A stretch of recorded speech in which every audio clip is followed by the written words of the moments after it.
जय माई की, जय माँ कामना की। क्या आप जानते हैं कि तंत्र शास्त्र में एक ऐसा गुप्त कवच है जो रातों रात आपके सबसे बड़े और शक्तिशाली शत्रु का भी समन कर सकता है। क्या आपके जीवन में बिना किसी कारण के कोर्ट कचहरी के केस चल रहे हैं या गुप्त शत्रु आपको लगातार परेशान कर रहे हैं?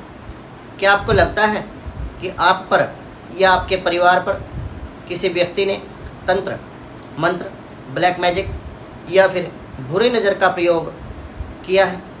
आखिर क्यों बड़े बड़े राजनेता, व्यापारी और यहाँ तक कि देवता भी संकट के समय सिर्फ एक ही महाशक्ति की शरण में जाते हैं? 10 महाविद्याओं में 8वीं महाविद्या माँ बगलामुखी, जिन्हें तंत्र की अधिष्ठात्र देवी के रूप में पूजा जाता है। क्या आप जानते हैं कि लंका विजय से पहले भगवान श्री राम ने भी रावण जैसे त्रिलोक विजेता को हराने के लिए किस गुप्त विद्या का सहारा लिया था? मान्यता है, लेकिन सावधान, इंटरनेट पर आधी अधूरी जानकारी के साथ इस कवच का पाठ करना आपको आपके जीवन में फायदे की जगह भारी नुकसान भी पहुंचा सकता है। तो आज मैं आचार्य प्रदीप इस वीडियो में आपको बताऊंगा बगलामुखी कवच पढ़ने का वह सही समय, प्रमाणिक और शास्त्रोक्त तरीका जो रुद्रवल तंत्र और स्वतंत्र तंत्र जैसे प्राचीन ग्रंथों में छिपा है। माँ बगलामुखी, जिन्हें पीताम्बरा नाम से भी जाना जाता है, उनके स्वरूप एक हाथ में शत्रु की जिब्बा और दूसरे हाथ में मुद्गर। नमस्कार दोस्तों, मैं आचार्य प्रदीप, आपका अपना मार्गदर्शक, और आज हम सनातन धर्म और तंत्र शास्त्र के उस रहस्यमय पन्ने को पलटने जा रहे हैं जिसके बारे में बात करने से भी लोग हिचकिचाते हैं। स्वागत है आपका हमारे इस विशेष अंक में। कमेंट बॉक्स में सबसे पहले पूरे भाव से लिखिए जय माँ पीताम्बरा। दोस्तों, 10 महाविद्याओं में 8वीं महाविद्या है माँ बगलामुखी। इन्हें पीताम्बरा विद्या या ब्रह्मास्त्र विद्या भी कहा जाता है। जब जीवन में चारों तरफ रास्ते बंद हो जाएं, जब शत्रु आप पर हावी होने लगे, जब आपकी अपनी वाणी आपका साथ छोड़ दे, विरोधियों का षड्यंत्र आपको चारों तरफ से घेर ले, तब माँ बगलामुखी का यह कवच एक अभेद्य दीवार बनकर आपके जीवन में आपकी रक्षा सुरक्षा करता है। लेकिन रुकिए, क्या आप जानते हैं कि कवच असल में क्या होता है? लोग सोचते हैं कि मंत्र पढ़ लिया और काम हो गया। नहीं, तंत्र शास्त्रों के अनुसार मंत्र एक ऊर्जा है और कवच उस ऊर्जा को आपके शरीर के चारों ओर लॉक करने का एक आध्यात्मिक सुरक्षा घेरा बना करके काम करता है। यह कोई साधारण प्रार्थना नहीं, यह ब्रह्मांड की सबसे तीव्र स्तंभन ऊर्जा का आवाहन माना जाता है। माँ बगलामुखी का प्रकाट्य और रहस्य। क्या आपने कभी सोचा है कि माँ का पीला रंग क्यों है और माँ बगलामुखी को पीला रंग और हल्दी या पीले द्रव्य क्यों चढ़ाई जाती है? प्राचीन स्वतंत्र तंत्र ग्रंथ में एक बहुत ही अद्भुत कथा आती है। शतयुग में एक बार ब्रह्मांड में भयानक महावात आया। इस तूफान से पूरी सृष्टि नष्ट होने की कगार पर आ गई। तब भगवान श्री हरि विष्णु ने, जो सृष्टि के पालनकर्ता कहे गए हैं, उनको चिंता हुई तो उन्होंने सोमराष्ट्र, वर्तमान में जो गुजरात नाम से प्रसिद्ध है, हरिद्रा सरोवर तालाब के किनारे वहाँ भगवती का एक पैर पे खड़े होकर कठोर तप किया। मंगलवार की मध्यरात्रि, जिसे तंत्र में निश्चित काल कहा गया है, चतुर्दशी तिथि को हरिद्रा सरोवर के जल से एक तेज प्रकट हुआ। यह तेज पीतवर्णी पीले रंग का था। यही देवी बगलामुखी थी जिन्होंने विनाशकारी तूफान का स्तंभन कर दिया और उसे रोक दिया। बगला शब्द मूल रूप से संस्कृत के वल्गा शब्द से बना है, जिसका अर्थ होता है लगाम। माँ बगलामुखी वह शक्ति है जो अनियंत्रित वायु, अनियंत्रित वाणी, तंत्र, अविचार आदि क्रियाओं के प्रभाव और अनियंत्रित शत्रुओं पर भी लगाम लगाने का हमारे जीवन में काम करती है। लेकिन यहाँ एक बहुत बड़ा रहस्य है जिसे 99% लोग अपने जीवन में नहीं जानते। माँ केवल हमारे बाहरी शत्रुओं, पड़ोसी, ऑफिस के दुश्मन, कोर्ट केस का नाश नहीं करती। हमारे सबसे बड़े शत्रु जो हमारे अंदर बैठा होता है, काम, क्रोध, लोभ, मोह और अहंकार, माँ बगलामुखी का कवच इन आंतरिक शत्रुओं को भी स्तंभित करने का हमारे जीवन में काम करता है, रोकने का विशेष रूप से काम करता है। अब सबसे बड़ा सवाल कि इस महाकवच का पाठ कब करना चाहिए? क्या विधि इस कवच को पाठ करने के लिए तंत्र शास्त्र में बताई गई है। दोस्तों, तंत्र विद्या में समय का बड़ा महत्व है। आप इसे कभी भी उठते बैठते नहीं पढ़ सकते। यह कोई चालीसा नहीं है, यह एक उग्र तांत्रिक कवच है। शास्त्रों के अनुसार बगलामुखी कवच का पाठ करने के लिए जो विधान बताया गया है, मंगलवार के दिन या फिर गुरुवार, जिसको बृहस्पतिवार के नाम से भी हम जानते हैं, माँ बगलामुखी को अत्यंत प्रिय है। इन दिनों में आप पाठ शुरू कर सकते हैं। तिथि अष्टमी, चतुर्दशी, अमावस्या, पूर्णिमा की रात विशेष साधना के रूप में आप यदि कवच का पाठ करते हैं तो सर्वोत्तम आपके लिए मानी जाती है। विशेष अवसर, नवरात्रि, गुप्त नवरात्रि, ग्रहण, चंद्र ग्रहण के समय में यदि बगलामुखी कवच का पाठ किया जाए तो लाख गुना अधिक फलदायी ये कवच हमारे जीवन में काम करता है। समय, अगर आप सामान्य रक्षा के लिए इस कवच का पाठ कर रहे हैं तो सुबह सूर्योदय के समय ब्रह्म मुहूर्त में आप इसको पढ़ सकते हैं, तो भी आपके जीवन में ये अच्छा लाभ करेगा। लेकिन यदि आप किसी विशेष घोर संकट या बड़े शत्रु से बचने के लिए इसको पढ़ रहे हैं तो रात 10 बजे से लेकर के 2 बजे के बीच का जो समय होता है, इसको निषिद्ध काल कहा जाता है। इस समय पाठ करना सबसे शक्तिशाली माना जाता है। क्या आप जानते हैं कि एक छोटी सी गलती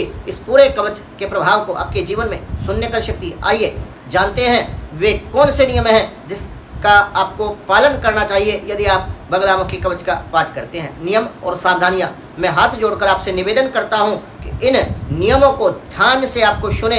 तंत्र ग्रंथों, विशेषकर रुद्रयमल तंत्र, जो तंत्र शास्त्र का एक विशेष ग्रंथ हमारे गुरुदेव या शास्त्रों में बताया गया है, स्पष्ट रूप से लिखा है कि बिना नियम के की गई बगलामुखी साधना विपरीत परिणाम भी आपके जीवन में दे सकती है। तो सर्वप्रथम गुरु दीक्षा। तंत्र शास्त्र में गुरु के बिना कुछ नहीं होता। यदि आपके पास कोई दीक्षित गुरु नहीं है तो घबराए नहीं। पाठ शुरू करने से पहले आप भगवान शिव को अपना गुरु माने। ओम नमः शिवाय जो पंचाक्षर मंत्र कहा गया है, कम से कम उसकी एक माला आप जपें और उनसे आज्ञा लेकर के आप इस कवच का पाठ भगवान शिव को गुरु मान करके भी कर सकते हैं। पीला रंग माँ बगलामुखी को अति प्रिय है। पीले वस्त्र पहने, पीले आसन पर बैठे और प्रसाद में पीली चीजें, बेसन के लड्डू, केले, फल, फूल, ये सभी माँ बगलामुखी को अर्पित करें। दिशा, यदि आप धन और शांति अपने जीवन में चाहते हैं तो इष्ट दिशा की ओर मुख करके आपको पाठ करना चाहिए। यदि शत्रुनाश या कोर्ट केस में विजय आप चाहते हैं तो साउथ, दक्षिण दिशा में मुख करके आप इस पाठ को करें।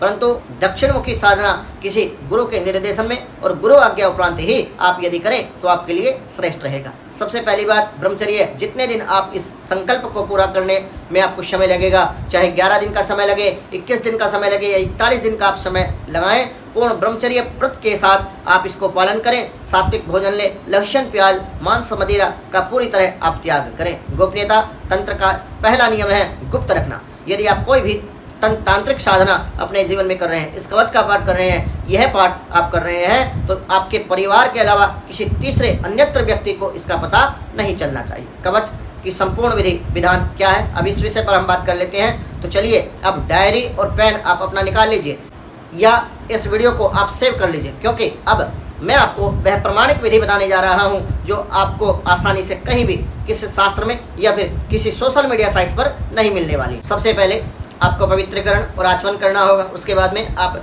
पृथ्वी पर जल छोड़ करके पृथ्वी का शोधन करें। स्नान के बाद पीले वस्त्र धारण करें। आसन पर बैठ करके अपने दाहिने हाथ में जल लेकर अपने आसन को आपको पवित्र करें। और संकल्प सबसे महत्वपूर्ण किसी भी साधना और पूजा के लिए माना जाता है। बिना संकल्प के किया गया कोई भी पूजा पाठ हवा में उड़ जाता है। उसका फल देवराज इंद्र ले जाते हैं। हाथ में थोड़ा जल लें, पीली सरसों लें, एक हल्दी की गांठ लें, कुछ द्रव्य लें, अपना नाम, गोत्र, स्थान और अपनी मनोकामना, जैसे ही हे माँ मेरे अमुक शत्रु का समन करें, मेरा ये गोत्र है, मेरा ये नाम है, या फिर मुझे इस कोर्ट केस से बाहर निकालें, बोले और जल को भूमि पर आप छोड़ दें। माँ बगलामुखी को ध्यान करते ओम तत्सत, ओम तत्सत, ओम तत्सत 3 बार आप बोलें और विनियोग न्यास आप करें। हर तांत्रिक स्तोत्र का एक विनियोग होता है। इसमें ऋषि छंद और देवता का नाम होता है। बगलामुखी कवच का ऋषि नारायण है और छंद अनुष्टुप है। इसके बाद आप करन्यास करें, हृदय आदि न्यास करके आप उसके बाद में भगवती देवी बगलामुखी का ध्यान करें। इसका अर्थ होता है कि आप मंत्र की ऊर्जा को अपने शरीर के अलग अलग अंगों में स्थापित कर रहे हैं जब आप न्यास करते हैं। इनका अर्थ यह होता है, इसलिए ये न्यास आदि जरूरी होते हैं ताकि आपका शरीर उस तीव्र ऊर्जा को झेल सके। ध्यान, आंखें बंद करके माँ बगलामुखी पीताम्बरा के स्वरूप का ध्यान करें। स्वर्ण के समान चमकता हुआ शरीर, पीले वस्त्र धारण किए हुए, हाथ से उन्होंने शत्रु की जीभ पकड़ रखी है, दूसरे हाथ में गदा माँ बगलामुखी धारण की है। स्वर्ण के सिंहासन पर विराजमान माँ बगलामुखी उस गदा से शत्रु पर, प्रेत पर प्रहार कर रही है। यह स्वरूप भले ही उग्र लगे, लेकिन भक्तों के लिए यह अत्यंत करुणामयी है। मूल मंत्र का जप कवच पढ़ने से पहले आपको करना चाहिए। जो माँ बगलामुखी का मूल मंत्र है वो 36 अक्षरीय है। इसका जप आप तभी करें जब आपके पास दीक्षा हो, अन्यत्र ओम बगलामुखी नमः इस मंत्र का 108 बार आप जप करें। उसके उपरांत आप माँ बगलामुखी पीताम्बरा के कवच का पाठ गुरु परंपरा अनुसार या शास्त्र विधि के अनुसार जिस तरीके से हमने बताया है, इस तरीके से यदि आप करते हैं तो विशेष प्रभाव आपके जीवन में इस कवच के द्वारा आपको मिलेगा। ओम बगलामुखी नमः जप बड़ा श्रेष्ठ है। इसको कोई भी व्यक्ति बिना दीक्षा के भी कर सकता है। कवच का पाठ आप पूरे भाव से करें, बिना जल्दबाजी किए आपको कवच का पाठ करना चाहिए। बगलामुखी कवच का पाठ, इसमें संस्कृत के श्लोक होते हैं जो माँ बगलामुखी से प्रार्थना करते हैं कि हे माँ, पूर्व दिशा में मेरी रक्षा करो, पश्चिम दिशा से मेरी रक्षा करो, मेरे मस्तक की रक्षा करो, मेरी वाणी की रक्षा करो।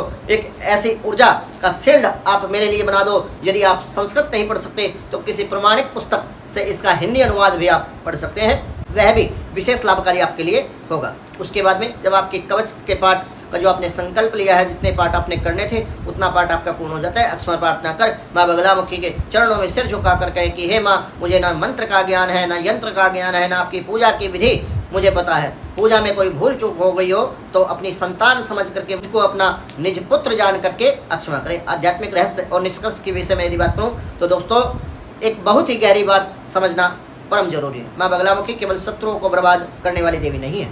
जो व्यक्ति अहंकार वश बिना बात के किसी दूसरे का बुरा चाहता है, इस कवच का पाठ करता है, उसका अपना ही सर्वनाश हो जाता है। माँ बगलामुखी की साधना अपने स्वयं के स्वार्थ को सिद्ध करने के लिए, अपने शत्रुओं पर प्रभाव जमाने के लिए या फिर अपने आप को सर्वत्र मानने के लिए आप यदि करते हैं तो ये आपका अनिष्ट कर सकते हैं। तंत्र ग्रंथ स्पष्ट रूप से कहते हैं कि शक्ति का उपयोग रक्षा के लिए करना चाहिए, अहंकार के लिए नहीं। जब कोई रास्ता ना बचे, जब आपकी पीठ दीवार से लग जाए, आप सच्चाई के रास्ते पर हों, तब माँ पीताम्बरा को आप पुकारें। वे साक्षात ब्रह्मास्त्र हैं, वे कभी खाली नहीं जाती। वे आपके शत्रुओं की बुद्धि को स्तंभित कर देती है, यानी आपके दुश्मन आपके खिलाफ सोचने की शक्ति पूर्ण रूप से खो देते हैं। आज हमने जाना कि कैसे सही विधि, सही संकल्प और पूर्ण श्रद्धा से आप यदि माँ बगलामुखी कवच का पाठ करते हैं तो माँ बगलामुखी आपके जीवन से सबसे बड़े तूफानों को भी शांत करने की शक्ति रखती है। याद रखें, श्रद्धा और विश्वास के बिना कोई भी तंत्र काम नहीं करता। तो वीडियो में दी गई जानकारी यदि आपको उपयोगी लगी हो तो इस वीडियो को लाइक करें, शेयर करें और कमेंट में जय माँ बगलामुखी आप अवश्य लिखें। और ऐसी आध्यात्मिक जानकारी जानने के लिए माँ बगलामुखी के यूट्यूब चैनल को सब्सक्राइब करना ना भूलें। सभी बगलामुखी भक्तों को जय माँ की जय माँ का।